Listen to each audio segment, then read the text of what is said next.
বন্ধুরা, আশা করি তোমরা সবাই ভালো আছো। তো আমার চ্যানেলে তোমাদের সবাইকে স্বাগতম। আজকে আমি West Bengal board of secondary এডুকেশনের একটা গুরুত্বপূর্ণ বিষয়, দশম শ্রেণীর বাংলা, তার অন্তর্গত কবিতা। তোমরা জানো যে একটা খুব গুরুত্বপূর্ণ কবিতা অস্ত্রের বিরুদ্ধে গান, কবি জয় গোস্বামীর লেখা। তো সেই কবিতার সম্পূর্ণ বিস্তারিত ব্যাখ্যা তোমাদের সামনে তুলে ধরবো। এর আগের যে কবিতাগুলো তোমরা দেখেছো ঠিক সেরকম ভাবেই প্রত্যেকটা অক্ষর এবং সেই অক্ষরের অর্থ এবং তার সম্পূর্ণ ব্যাখ্যা রূপে এবং তার বাহ্যিক অর্থ ও তার আভ্যন্তরীণ আলোচনা। তার আগে যারা এখনো চ্যানেলটিকে আমার সাবস্ক্রাইব করনি তারা অবশ্যই সাবস্ক্রাইব করে নাও এবং সাবস্ক্রাইব করার পরে অবশ্যই বেল আইকন ক্লিক করে রাখো, যাতে এরকম আরো গুরুত্বপূর্ণ এবং এডুকেশনাল এই সমস্ত ভিডিওগুলো তোমরা দেখতে পাও, যাতে করে তোমাদের ভবিষ্যতে পড়াশোনার ক্ষেত্রে আরো অগ্রগতি করতে পারে এবং এর পরবর্তীতে বিভিন্ন প্রকার সাজেশন এবং বিভিন্ন বিষয় সম্পর্কে তোমরা আরো আপ টু ডেট থাকতে পারো। তো যাই হোক, সময় নষ্ট না করে আজকে শুরু করা যাক আমাদের মূল আলোচনা, কবিতা অস্ত্রের বিরুদ্ধে গান। তো প্রথমে বলে রাখা দরকার, দেখো, বর্তমানকার একজন খ্যাতনামা এবং আধুনিক কবি হলেন কবি জয় গোস্বামী। তো তিনি কিন্তু বাস্তব বিষয়ের উপরে বিভিন্ন তার কবিতা রচনা করেছেন।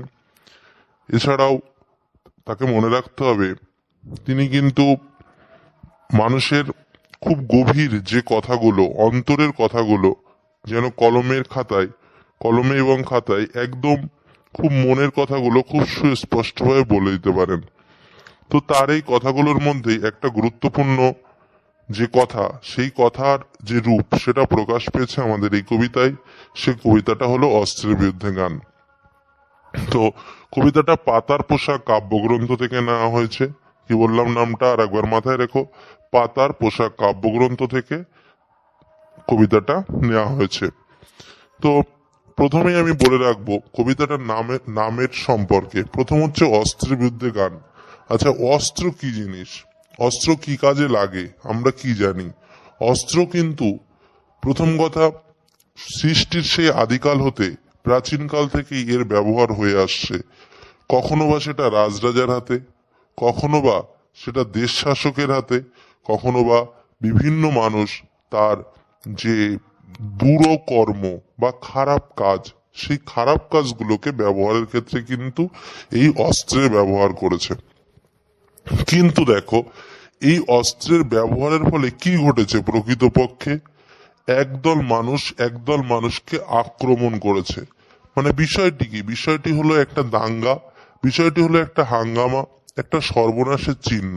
তাহলে অস্ত্রের যে রূপ, সেই রূপটা কিসের? অস্ত্রের রূপটাই কিন্তু একটা বাজে রূপ, একটা বিমর্ষ রূপ, একটা কষ্টের রূপ, ক্রন্দনের রূপ। যে কোনো মুহূর্তে মৃত্যুর জন্য বিভীষিকা আমাদের সামনে ধ্বনিত হয়। কেন? কারণ এই অস্ত্র শব্দটা এমনই একটা শব্দ। তো যেখানে এই বাধা, যেখানে এই ভয়, যেখানে এই ভীত, সেই ভীতটা কেন আমাদের মধ্যে থাকবে? যার জন্য কিন্তু জয় গোস্বামী কলম ধরেছেন এবং কলমের খোঁচাতে তিনি কি লিখে ফেলেছেন? এই বিখ্যাত গান। কি গান? অস্ত্রের বিরুদ্ধে গান। এবার আমরা চলে আসি যে কবিতার যে মূল আলোচনা, সেই মূল আলোচনার প্রসঙ্গে। দেখো, মূল আলোচনা শুরুর আগে একটু কথা বলে রাখতে হয়। কি বলে রাখতে হয়? যে বর্তমান যে পরিস্থিতি, সেই পরিস্থিতিতে যেন মানুষের হাতে অস্ত্র একটা খুব গুরুত্বপূর্ণ বিষয়। বিভিন্ন ক্ষেত্রে আগে যেমন কি হতো, বিভিন্ন রাষ্ট্র বিপ্লব, বিভৎস বড় যুদ্ধ, সেই যুদ্ধের ক্ষেত্রে অস্ত্রের ব্যবহার দেখা যেত। কিন্তু বর্তমানে মানুষের এই যে শক্তি প্রকাশের যে ক্ষমতা, এই ক্ষমতার লোভ মানুষকে যেন অস্ত্র ব্যবহারে আরো খুব গাঢ়ত্ব প্রকাশ করে দিয়েছে। ফলে মানুষ প্রচুর অস্ত্র ব্যবহার করছে। এর ফলে কি হচ্ছে? এর ফলে চারিদিকে কিন্তু একটা ভীতির আস্তরণ তৈরি হচ্ছে।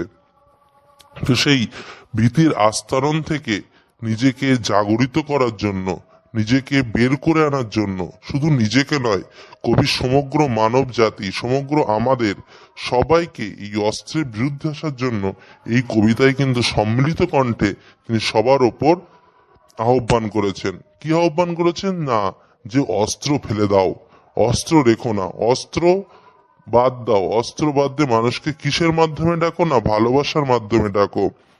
কি সেই ভালোবাসা? সেই ভালোবাসার রূপককে তিনি যেটা মনে করেছেন সেটি হলো গান।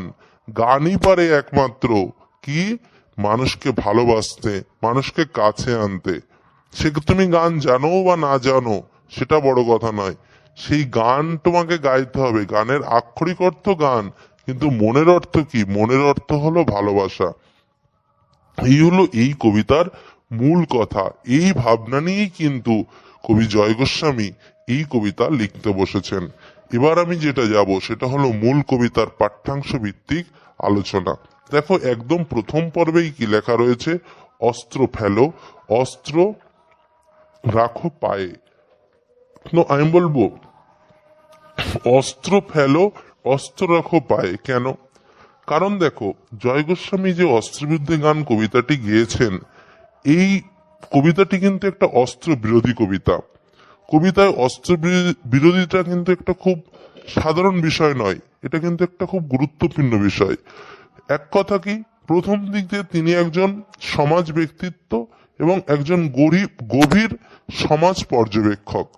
তো তিনি তার বাস্তব চোখে কি লক্ষ্য করেছেন? লক্ষ্য করেছেন যে সারা বিশ্বে, এমনকি স্বদেশে এবং আশেপাশে যে সমস্ত দেশগুলো রয়েছে, প্রত্যেকেই কিন্তু অস্ত্রের ব্যবহার প্রচুর, এবং তাদের যে অস্ত্রের ব্যবহারের যে ধারা, এর ফলে সাধারণ মানুষের ভীতি সন্ত্রস্ত হয়ে পড়েছে।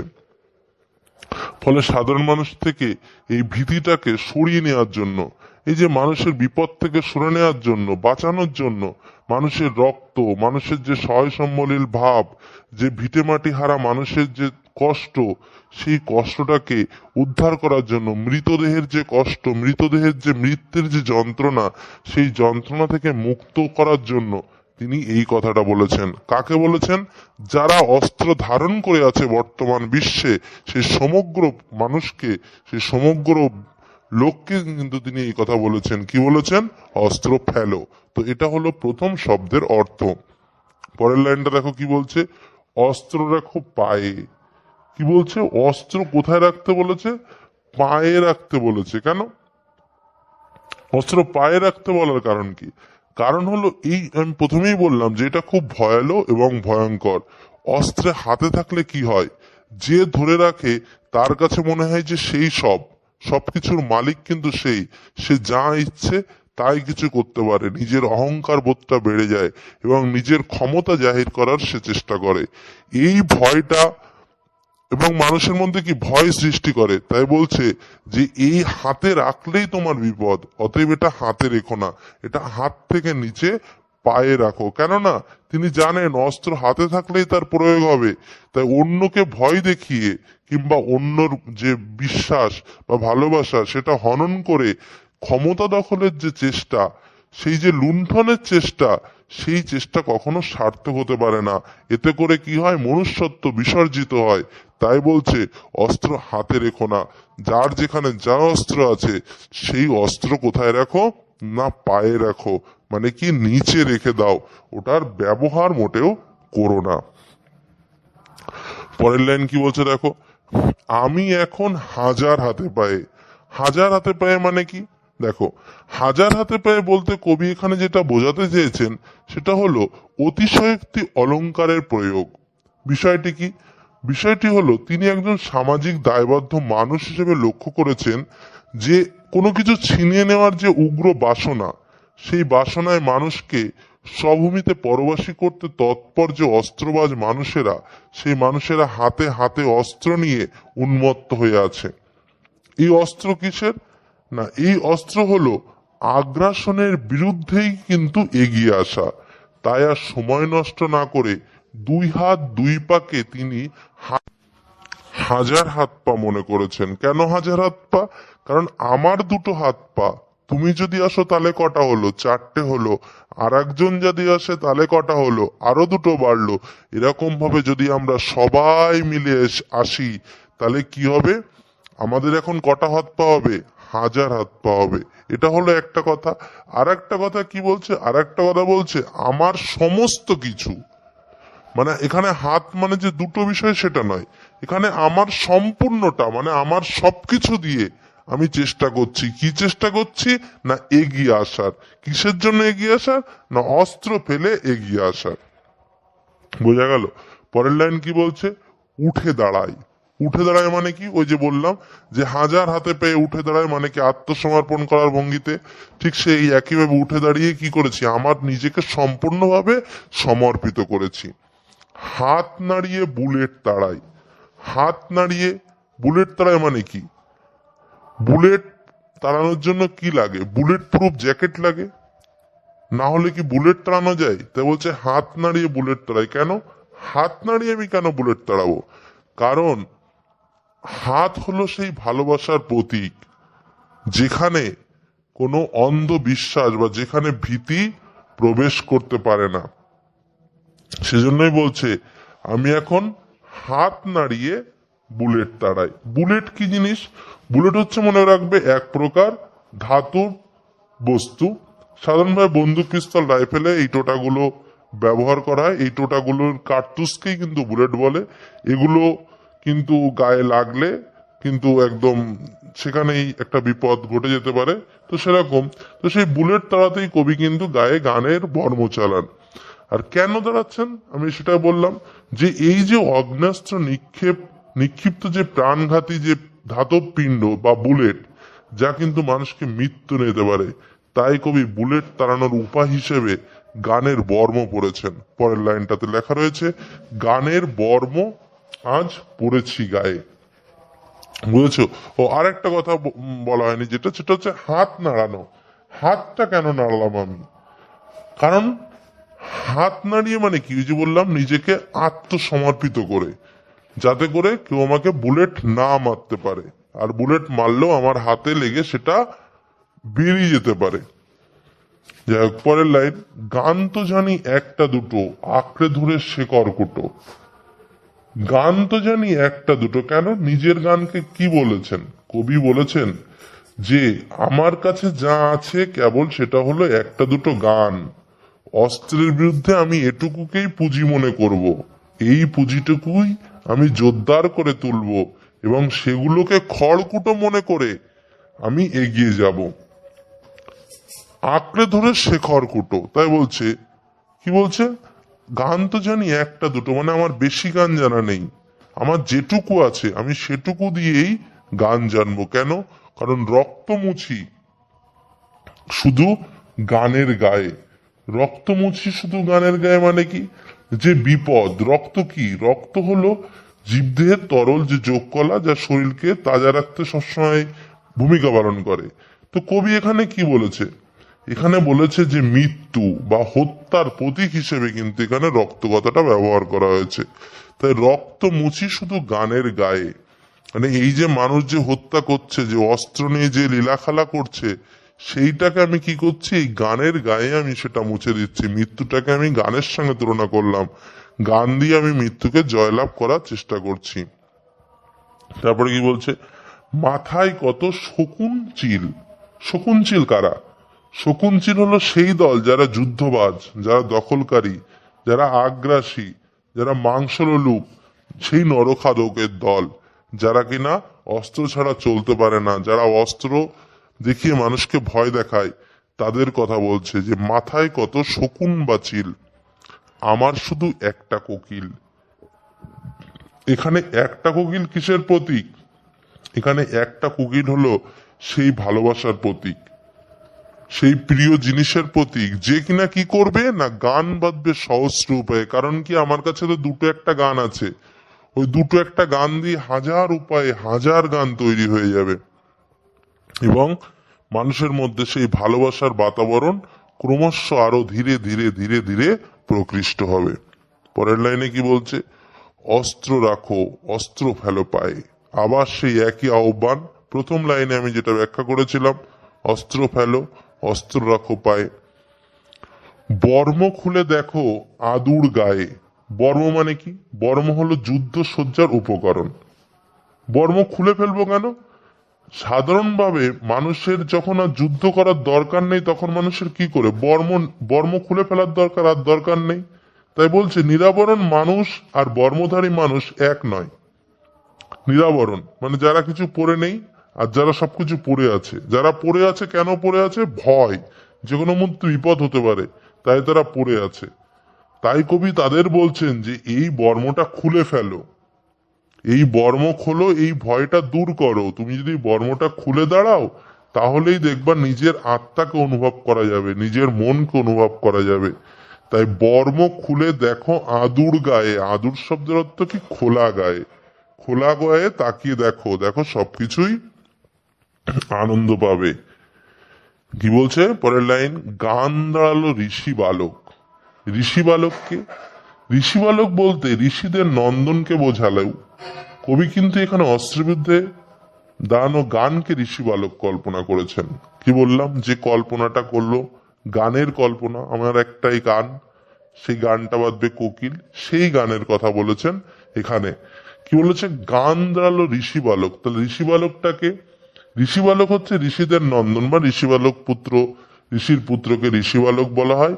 কিন্তু এখানে কি, এখানে কিন্তু ঋষি বালক মানে কিন্তু মূল কথা কি বললাম? যে অস্ত্রের বিরুদ্ধে দাঁড়ানো যে গান, সেই গানকেই কিন্তু ঋষি বালক কল্পনা করা হয়েছে। মাথায় গোজা ময়ূর পালক। ময়ূর পালক কার মাথায় গোজা থাকে? আমরা সবাই জানি ময়ূর পালক কৃষ্ণের মাথায় গোজা থাকে। কেন?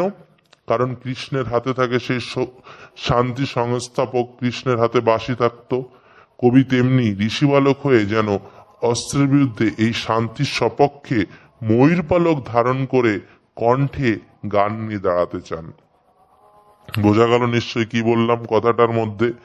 গান দাঁড়ালো ঋষি বালক, মাথায় গোজা ময়ূর পালক, মানে তিনি সেই শিশু কৃষ্ণের মতো শান্তি প্রতিষ্ঠার জন্য, শিশু কৃষ্ণের মতো শান্তি প্রতিষ্ঠার জন্য কি করতে? ময়ূর পালক ধারণ করে কণ্ঠে গান নিয়ে দাঁড়াতে চান। না কার বিরুদ্ধে? অস্ত্রের বিরুদ্ধে।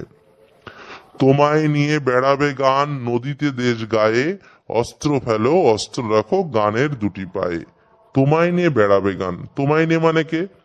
এখানে সুর, গান, এটা কি? এটা হলো একটা সার্বজনীন ভাষা। বলা হয় হিংস্র ও প্রাণীদের সুরের মাধ্যমে নিয়ন্ত্রণ করা যায়। কেন? কারণ যেখানে অস্ত্র কাজ করে না সেখানে কিন্তু ভালোবাসা কাজ করে। তো সেই ভালোবাসার রূপ নিয়েই কিন্তু কবি জয় গোস্বামী এই কথাটা লিখেছেন। কি লিখেছেন? তোমায় নিয়ে বেড়াবে গান নদীতে দেশ গায়ে, মানে কোথায় কোথায় বেরোবে? সব জায়গায়, যেখানেই তুমি যাবে, যেখানেই হিংসা রয়েছে সেখানেই ঘুরে বেড়াবে। দেশ গায়ে, সমস্ত অঞ্চলে, সমস্ত জায়গায় এই গান ব্যাপ্ত করে যাবে। যার জন্য কিন্তু দেশ গা কথাটি তিনি এখানে ব্যবহার করেছেন।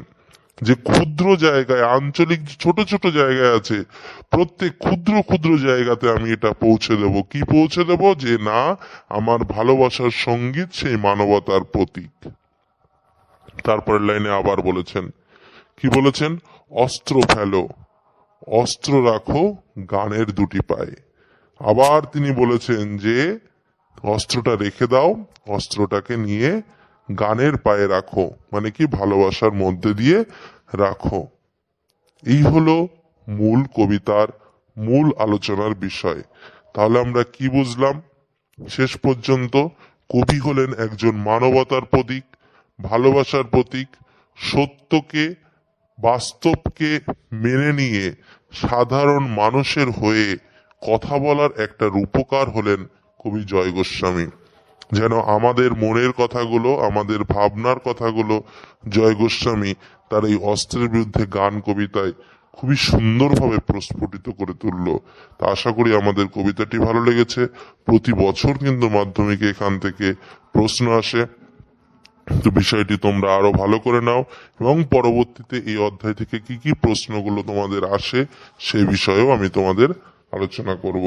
তো আমি আজকের মতো এখানেই শেষ করছি। ভালো লাগলে অবশ্যই লাইক এবং বন্ধুদের সঙ্গে শেয়ার করো। আর যারা এখনো সাবস্ক্রাইব করোনি তারা অবশ্যই সাবস্ক্রাইব করে নিও।